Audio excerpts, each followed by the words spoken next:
কি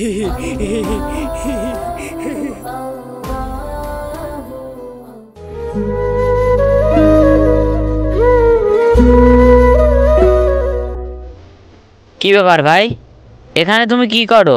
ভাই ওই দেখেন ওই লোকটা কাজ করছে। এখন আমি ওই লোকের স্যান্ডেল সামলা তুলছি। এখন দেখেন হেবি একটা মজা হবে।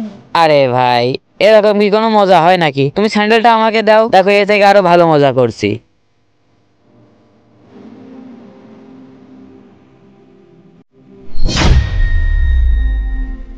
কি ব্যাপার ভাই, তুমি তো স্যান্ডেল দিয়ে আলে, দেখ আবার কি মজা হবে। আরে দেখে নে ভাই, এবারই তো আসল মজা হবে, দেখো খালি কি মজা হয়।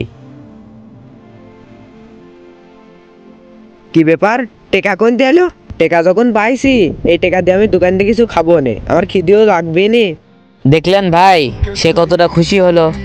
এই জন্য মানুষকে কষ্ট দিয়ে নিজে খুশি হওয়ার থেকে একটু সাহায্য করে অন্যকে খুশি করাটা ভালো না? তো বন্ধুরা, আপনারা কে কে এরকম মানুষকে হেল্প করতে চান অবশ্যই কমেন্টে জানান, আর ভিডিওটি ভালো লাগলে চ্যানেলটি সাবস্ক্রাইব করেন।